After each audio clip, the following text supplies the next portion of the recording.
Baiklah, sebelum Anda melanjutkan, tekan tombol subscribe dan tekan tombol loncengnya agar Anda bisa mendapatkan informasi selanjutnya. Halo, assalamualaikum warahmatullahi wabarakatuh. Rahayu, rahayu, rahayu. Bertemu lagi dengan saya, Mr. Andrew, nggak pakai white. Oke, sesuai tema kali ini, saya akan eh, mengulas atau istilahnya meramalkan kejadian setelah COVID-19 ini ya. Perlu kita ketahui, sesuai dengan ramalan saya sebelumnya udah bener ya, udah bener tercapai. Saya waktu itu beberapa ramalan saya yaitu gempa 7,5 yang ada di Maluku sudah terjadi. Terus tsunami juga hampir terjadi.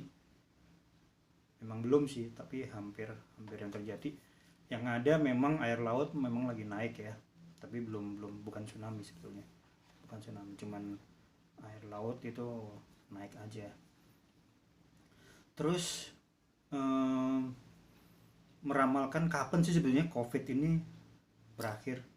Ya seperti saya yang bilang sebelumnya, yaitu COVID ini sebetulnya akan berakhir, dan COVID ini hilang lenyap begitu aja tanpa nih tanpa ditemukan antivirusnya atau istilahnya obatnya gitu loh. Jadi ya udah lenyap lenyap begitu aja, seperti dulu flu burung ya. Flu burung itu juga sama heboh, SARS juga heboh, tapi nggak seheboh sekarang karena waktu itu memang medsos kurang kurang apa namanya, belum belum begitu kenceng kayak sekarang. Kalau sekarang kenapa heboh itu karena medsos di mana-mana, ada Instagram, YouTube, WhatsApp, broadcast, terus apalagi kalau dulu cuman televisi aja kan. Untuk broadcast juga mereka jarang sih, paling ke Facebook. Facebook juga orang nggak begitu kenceng ya, nggak seperti sekarang ini gitu loh. Jadi apakah berakhir begitu saja, akan lenyap, menguap aja gitu loh. Terus kenapa banyak banyak banget sekarang ini apa namanya istilahnya, pasien-pasien PDP gitu ya, namanya flu ya, flu. Terus kita dicek juga, alatnya sekarang juga sebetulnya alat yang diimpor dari Amerika itu nggak cocok buat dipakai di Indonesia sebetulnya nih. Saya bukan dokter ya, cuman banyak yang bilang seperti itu gitu loh. Alat yang diimpor dari Cina itu nggak cocok, begitu juga alat yang dari Indonesia diekspor ke Amerika atau ke Cina, itu nggak cocok juga untuk alat rapid testnya ya, untuk alat swabnya gitu, nggak, kurang akurat menurut saya gitu loh. Jadi apalagi kemarin ribut-ribut ya tentang konspirasi gitu ya, konspirasi sebenarnya virus ini siapa sih yang membuat, banyak yang bilang seperti Bill Gates atau apa gitu ya. Ya seperti saya bilang kemarin, virus ini akan lenyap gitu aja. Tapi nah ini dia nih yang agak saya khawatirkan ini, itu nanti akan bakal pandemi virus baru yang mirip kolera. Nah itu eh, jadi ini ini akan selesai begitu aja, tapi ada yang memang belum selesai, muncul baru nih kolera. Mirip kolera lah gitu. Dan agak lumayan juga sih, lumayan kencang juga gitu untuk terpaan badainya gitu. Entah kita siap atau tidak, imun kita siap atau tidak, itu memang ya, namanya juga virus ya. Virus juga ini sebelum buatan manusia juga sih sebetulnya. Tapi saya nggak mau bilang ini buatannya siapa, negara siapa, ilmuwan siapa, sengaja dikeluarkan atau tidak gitu. Saya nggak mau bilang karena nanti jadi konspirasi seperti yang sudah-sudah ya, yang ya kayak kemarin mantan menteri kesehatan yang diwawancarai Mr. Deddy Kobusier gitu. Saya nggak pingin seperti itu. biarkan saya simpan sendiri apa yang saya lihat secara mata batin ya, bukan secara langsung. Atau mungkin ya kalau Anda memang ingin mencari fakta-fakta atau bukti-buktinya silakan gitu ya, tapi saya hanya melihat secara mata batin. Secara mata batin itu sebagian orang ada yang bilang halusinasi, ya enggak apa-apa gitu loh, sok-sok aja terserah gitu kan. Kita juga nggak marah, biasa aja sih kayak gitu. Seperti gini, anak indigo yang bisa melihat sesuatu gitu, atau bisa melihat masa depan. Nih contohnya, kira-kira ada pesawat mau jatuh atau apa gitu kan, pasti dia bilang kamu halu gitu kan, kamu halusinasi, udah nggak mungkin kayak begitu begitu. Nah itu contohnya, itu salah satu contoh seperti eh, ramalan atau kita ngomong ramalan ya, ramalan atau prekognisi, karena sesuatu itu belum terjadi dan menurut pandangan kita itu akan terjadi gitu loh. Entah orang itu mau percaya mau enggak itu terserah gitu kan. Kita hanya menyampaikan sesuatu sesuatu pandangan kita. Dan istilahnya sebetulnya gini, nenek moyang, bukan nenek moyang, leluhur kita itu biasanya memberikan warning itu kepada anak cucunya yang dirasa sangat penting gitu loh. Jadi katakanlah nih, akan terjadi bencana, entah itu gunung meletus, entah itu gempa bumi, tsunami, atau meteor, pokoknya terserah lah, pokoknya yang bersifat alam gitu. Biasanya leluhur kita atau mbah buyut kita atau nenek moyang kita itu memberikan sinyal ke anak cucunya, entah itu lewat mimpi, entah itu lewat pandangan-pandangan yang orang bilang seperti halusinasi gitu. Biasanya seperti itu. Jadi biasanya nenek moyang karena komunikasi nggak bisa ya dengan kita, karena kita terbatas ya, ada yang bisa ngobrol langsung, ada yang nggak bisa gitu kan. Nah biasanya kalau mereka nggak bisa ngobrol dengan kita ya, sebatas mereka itu hanya memberikan sinyal-sinyalnya gitu loh. Jadi pandangan-pandangannya itu, ini loh saya bukakan, tik, nah gitu. Itu nanti yang akan terjadi gitu. Yang akan terjadi seperti gempa bumi, pesawat mau kecelakaan, atau tsunami, atau gunung meletus, atau apapun itu.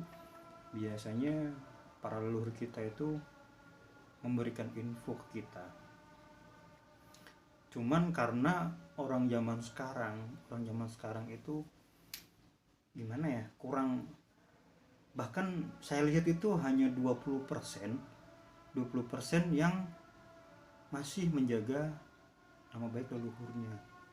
80% mereka acuh, dan banyak yang bilang malah leluhurnya itu sebangsa makhluk jin yang gimana ya, mengganggu istilahnya gitu. Itu kalau kita bisa melihat ya, mereka tuh sebetulnya sedih gitu loh, sedih, kecewa gitu. Mereka yang selama ini kalau ada kamu bahaya nih ya, musibah atau apa gitu ya, oke lah, fine, Allah tuh yang apa namanya, yang menjaga kamu, tapi lewat siapa gitu loh. Allah kan punya apa namanya, istilahnya kayak pengawal-pengawalnya gitu. Kalau malaikat nggak mungkin, karena malaikat itu hanya bisa naik turun naik turun. Yang menjaga siapa? Yang menjaga itu leluhur kita ini, mbah buyut kita itu yang masih sayang dengan kita. Jadi istilahnya nih, kamu selama ini tinggal sama nenek gitu. Terus habis itu orang tua kamu kan sibuk kerja, akhirnya kamu titipin di nenek. Yang sayang siapa? Nenek kamu kan gitu loh. Nenek kamu sayang banget sama kamu. Terus tiba-tiba nenek kamu meninggal gitu. Sebetulnya nih, ini kita jabarin lagi ya, untuk tubuh manusia itu sebetulnya punya korin atau kembaran. Istilah kalau di Jawa itu disebut kakang kawah, adi, ari-ari gitu. Itu kembaran kita. Kalau di bahasa Arab namanya korin. Itu setiap manusia lahir itu pasti ada. Anda coba aja lihat di Al-Quran itu. Setiap manusia lahir itu mesti punya korin. Korin itu siapa? Korin itu ya kembaran kita, sedulur papat itu.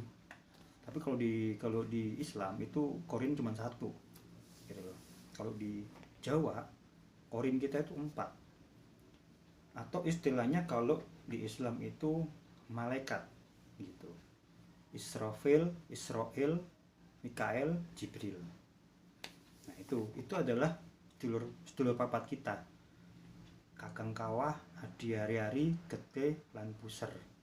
Gitu. Semuanya melingkarin kita. Gitu. Ada yang utara, selatan, timur, barat. Nah, makanya kenapa kalau pas weton orang Jawa nih ya, khusus orang Jawa ya, bukan Islam ya. Kita ngomongnya orang Jawa karena saya juga udah mulai belajar untuk kejawen, atau sebenarnya kejawen itu bukan agama ya. Kejawen itu hanya tatanan hidup, norma hidup, nah istilahnya gitu. Karena kejawen itu nggak punya nabinya siapa kan nggak tahu, kitab juga nggak ada. Kalau Islam kan ada, Kristen ada, terus Hindu, Buddha ada semua. Kalau kejawen nggak ada kitabnya gitu loh. Terus apa namanya, nabinya kalau Islam kan ada Muhammad, kalau Kristen Isa itu, terus Hindu Buddha ada Siddhartha Gautama gitu kan. Kalau di kejawen emang nggak ada, karena memang itu bukan agama sebetulnya gitu loh. Kepercayaan lah istilahnya, kalau di KTP itu kepercayaan kepada Tuhan yang Maha Esa gitu. Yang disembah siapa? Sama, Tuhannya kita sama gitu loh. Tuhannya kita sama. Jadi biasanya kalau orang Jawa itu bagaimana cara untuk menyatukan hati kita dengan penciptanya, itu bisa dengan semedi gitu. Jadi semedi itu banyak orang yang bilang sekarang yang nggak ngerti, yang sok-sokan ngerti itu bilang semedi itu nyembah demit, nyembah apa pokoknya yang istilahnya kayak gitu-gitu gitu. Iya bener, demit itu kan nggak kelihatan gitu loh. Tuhan juga nggak kelihatan kan, kita nggak bisa ngelihat gitu loh. Hanya Tuhan yang bisa ngelihat kita. Demit juga begitu, kita nggak bisa lihat demit yang bisa ngelihat kita gitu loh. Banyak orang bilang salah kaprah, ngawur, dan sok tahu gitu loh. Kalau kita semedi itu ngapain gitu? Semedi itu taunya mereka itu nyembah demit, musyrik, syirik. Mereka nggak tahu. Sama aja kayak kamu ngasih tahu anak kecil atau orang buta nih. Orang buta disuruh megang gajah. Ini ada 4 orang buta ya. Kita ngomong 4 orang buta. 4 orang buta itu disuruh megang gajah. Yang 1 orang buta disuruh megang belalainya. Yang 1 orang buta disuruh megang telinganya. Yang 1 orang buta disuruh megang badannya. Yang 1 lagi disuruh megang kakinya. Akhirnya apa? Satu-satunya ngomong, gajah itu panjang gitu kan. Yang 1 lagi ngomong, gajah itu sebetulnya tipis tapi lebar. Ada lagi yang bilang gajah itu sebetulnya gede, keker gitu kan.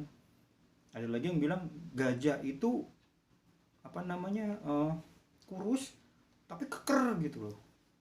Gitu. Mereka semuanya nggak salah sebetulnya. Karena mereka nggak tahu, karena mereka buta. Sama dengan Anda gitu loh. Anda nggak ngerti gitu.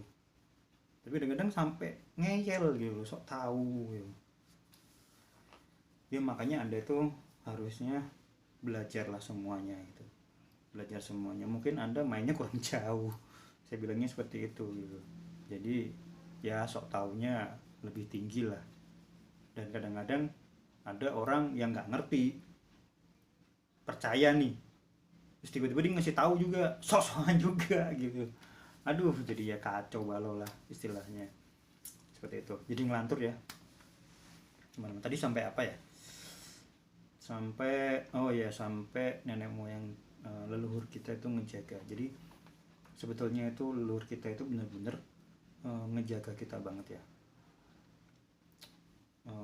Selalu mendampingin kita. Jadi kalau sama mama ada bahaya, kecelakaan atau apa, itu biasanya yang menyingkirkan tuh leluhur kita sendiri loh.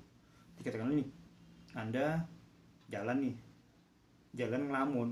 Ini ngelamun tuh biasanya itu ada istilahnya setan budek ya kalau di kereta itu ya.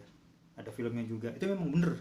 Sebenarnya bener, kalau kalau Anda bisa lihat atau Anda indigo, itu memang bener. Ada setan budek atau setan yang nutupin gini nih atau begini. Itu memang benar. Jadi, nah, kenapa tiba-tiba Anda langsung tersadar gitu, langsung melihat, langsung gitu. Itu biasanya eh, nenek moyang Anda atau leluhur Anda, kalau Anda deket ya, kalau Anda deket nih. Karena selama ini kan Anda nggak deket. Selama ini kan Anda musuhin. Jadi ya begitu, Anda dicuekin aja gitu loh. Sama aja kayak gini. Anda sayang nih sama pacar Anda. Terus Anda terus sayang gitu. Ternyata kita dicuekin, kita istilahnya nggak ada lah istilahnya baik nyenengin buat kita itu. Lama-lama apa, ya udah lama-lama ditinggalin kan, begitu aja. Sama dengan leluhur gitu loh. Lalu kita istilahnya menghormati leluhur, apa namanya istilahnya mengingat leluhur kita, mereka akan jaga kok, mereka akan jaga kita, mereka akan membantu usaha-usaha kita gitu loh, gitu. Terus Anda bilang masih musik dong, berarti kan harusnya kan itu dari Allah. Iya bener, itu memang dari Allah, tapi dengan perpanjangan tangan gitu loh. Perpanjangan tangan siapa? Ya leluhur kita. Kalau nggak keluarga kita, siapa yang ngebantu kita selama ini gitu loh. Ngerti sampean? Jadi jangan dibilang itu demit, itu iblis, itu setan, jin dan sebagainya. Ya memang yang dibilang namanya jin itu nggak bisa dilihat gitu loh. Sama aja dengan manusia, manusia punya korin, korin tuh nggak bisa dilihat. Jadi kalau manusia mati, korinnya jadi apa? Ya jadi jin. Jin kenangnya nggak bisa ngelihat, dari awal juga nggak bisa ngelihat.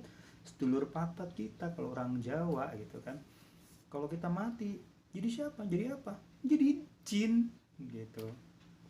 Jin emang asalnya jin kan, kita dilahirkan juga mereka udah jin gitu loh.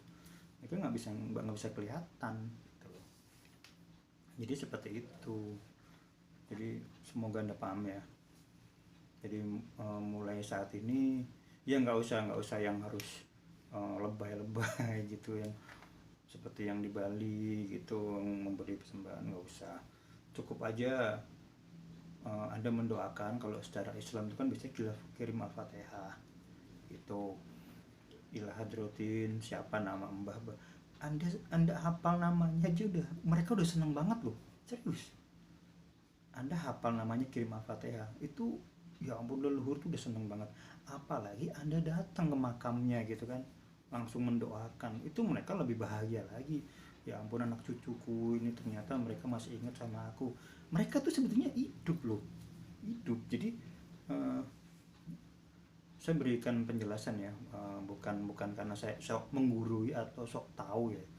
Jadi manusia itu sebetulnya punya tiga badan gitu loh. Satu badan kasar, nih badan kasar nih yang ada kulit balung dan macem-macem, itu namanya badan kasar. Dan dua badan halus. Badan halus ini itu adalah satu nyawa, satu sukma. Nyawa itu adalah roh. Roh itu kalau mati, ya udah kumpul ke padang aqsa yang akan mempertanggungjawabkan perbuatan kita di dunia. Itu yang namanya roh. Roh itu nggak mungkin bisa balik. Yang orang bilang rohnya gentayangan itu salah. Sebetulnya gentayangan itu sukmanya gitu loh. Semuanya itu mirip gitu. Jadi ini kulit, wajah, badan kasar nih. Ini badan kasar, badan halus dari dua. Roh, roh kalau kita meninggal balik balik ke alam sana. Nah, sukma itu tetap di sini gitu loh. Tetap di bumi ini gitu. Ya makanya kalau ada orang 7 hari, 41 hari itu apa namanya masih kelihatan, itu loh sukmanya gitu loh, sukmanya yang datang. Nah yang saya maksud siapa yang ngejaga sama ini, ya itu sukmanya Mbah Wujud kita itu gitu. Jadi mereka sudah nggak mati, mereka hanya beda alam aja, pindah. Makanya kenapa di orang zaman dulu itu moksa. Moksa itu melenyapkan semua badan untuk masuk ke alam gaib gitu, atau menuju ke alam selanjutnya gitu. Itu namanya moksa.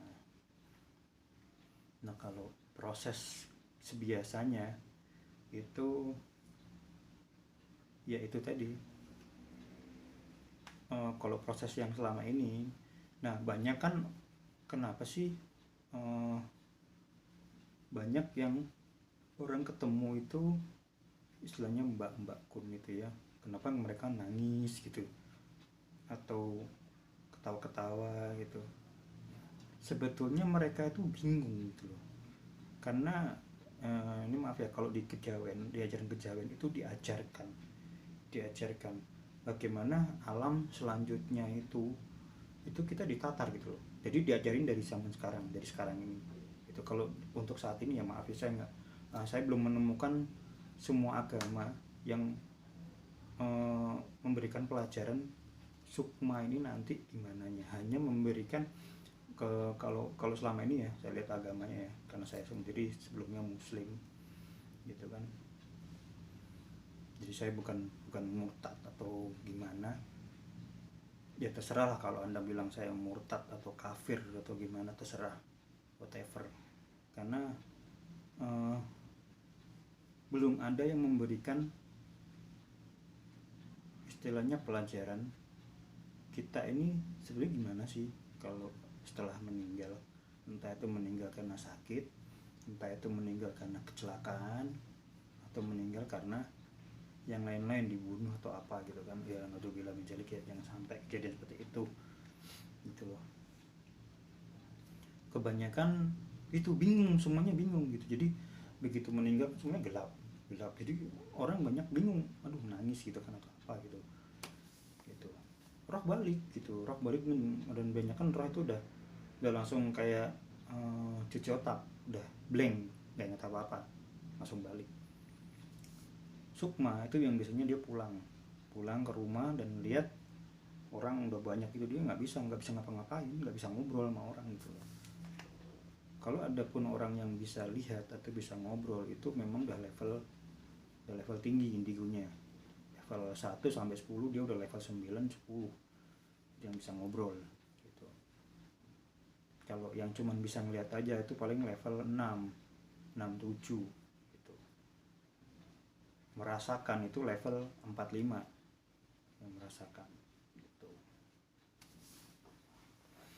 Terus yang nggak bisa apa-apa ya udah 1 2 3 itu, yang nggak ngerti apa-apa gitu. Lebih enak kita yang nggak ngerti apa-apa lah sebetulnya, yang 1 2 3 itu merasakan nggak, ngelihat enggak gitu. Karena kalau anda yang belum siap ya, belum siap itu, namanya anda di level 3 nih, anda di level 3 tiba-tiba anda melihat sesuatu, mereka lah istilahnya sekelebat aja gitu, anda kenapa langsung sakit gitu ya, itu karena mereka itu untuk menampakkan tuh butuh energi yang besar, energi yang gede banget gitu. Terus kenapa jadi bahas itu ya. Kita kan lagi bahas wabah ya, wabah setelah COVID-19 ini. Oke, nggak apa-apa, nanti akan saya bahas di part kedua. Ini baru part pertama karena memang waktunya udah mau habis ya. Nanti saya akan bahas part kedua itu tentang wabah setelah COVID, terus bencana apa yang belum terjadi, yang akan terjadi nanti. Siap-siap saja, termasuk apakah jadi nih perang dunia ketiga seperti yang saya kemarin ada judulnya gitu kan. Oke, saksikan terus, jangan kemana-mana. Assalamualaikum warahmatullahi wabarakatuh. Rahayu rahayu.